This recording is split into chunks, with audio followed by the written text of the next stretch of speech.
How to become a belief collector. Here's what I'm going to share with you guys. I know that everything in your life comes from beliefs that you have about what's possible. And I get the challenges that many of you guys have these negative beliefs, or you have these, my friend Ramit calls them scripts that play in your head, and you're not even aware of them, and I just believe that the beliefs that you have is guiding everything.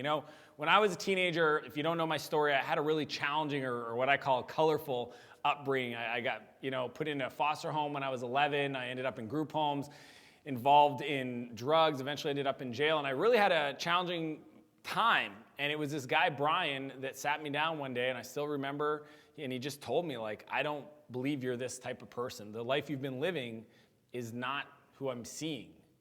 And there was a moment where my prior beliefs to who I was and my value and worth in the world were totally different. And just with one comment, here's a guy that just off the cuff sat me down, looked me in the eyes, and shared his belief for who he thought I was, and it changed everything. I wouldn't be here today sharing my story and been blessed. I've had all the business success I've had if it wasn't for one person. I just want to share with you guys the idea of beliefs and how to collect them, right? Some of you guys have ones, you're trying to succeed in business, but one of your beliefs is, it takes money to make money. It does not take money to make money. It takes resources to make money. So if you believe that, then you'll never get going. You'll never start. Maybe another belief is that money is the root of all evil. You've probably heard that one. Well, if that's true, then why would you ever try to generate profits? Because money will be evil if I get any.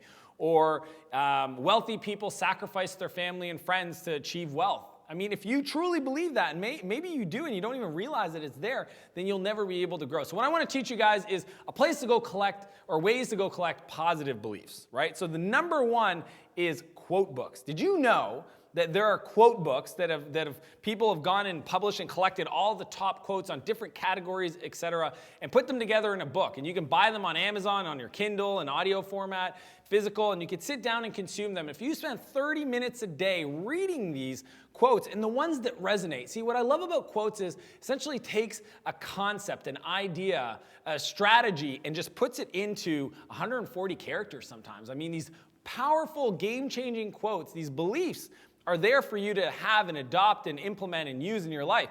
All you have to do is read and then highlight the ones that you like, maybe start collecting them, put them in an Evernote file or write them down and just review them every once in a while. Maybe start using them in your conversations and try to integrate them into your life. But quote books is a huge way for you to start collecting beliefs. The second one is watching TED Talks. To me, TED is not only about sharing ideas, but some of the most powerful stories and approaches and accomplishments and outcomes that have ever happened in the history of the world. They go on TED and they share their story, their beliefs. And you can see these quotes and these ideas, and you can just kind of take them and just write them down. Same thing, just start collecting them, start adding them to your life. So TED Talks is a big one. It's something I do every morning. I work out and I watch TED videos. I watch them with my kids. It's a big part of just getting set for my day, and I want to invite you guys to do the same thing. The third one to me is get around people. Get around other people that have better beliefs, more empowering beliefs, more positive beliefs, like your peers, other people that are maybe 1 or 2 years ahead of you. I call those kind of your peers. Maybe they're advisors, people that you admire that have accomplished things, mentors, people that have been to the end, have seen how it all works out. Just talk to them. Spend time with them. Go host a founder's lunch, go to an event, just listen to them and start being aware. Listen to those beliefs, because they have a different view on the world, and it's why they've achieved what they've achieved, and I want that for you. So real quick, I want to just argue the 3 things to become a belief collector. One is quote books. Go and get a bunch of quote books, buy them, read them every morning, spend 15 minutes at minimum, 10 pages, boom, you start collecting some. Watch TED videos. Just go look at the most popular ones if you don't know where to start, and just start cranking through those and start writing down some notes. And then also get around people that are inspiring, that are a bit further in their career, their objectives that you want to kind of learn from.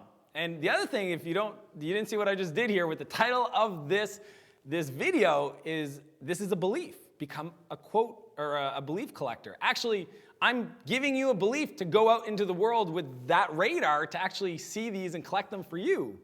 by the video title. So I don't know if you guys saw that. I'm pretty proud of myself. You know, a little different layers in this video. But anyways, if you know somebody that needs to hear this, I would ask you to share this with them. I would also invite you to subscribe and leave a comment. I want to know which one of these 3 strategies are you willing and committing to doing today. Leave a comment below and just let me know. Is it 1? Is it 2? Is it 3? Just label it out. Leave a comment below. I want to challenge you, as usual, to live a bigger life and a bigger business. And I'll see you next Monday.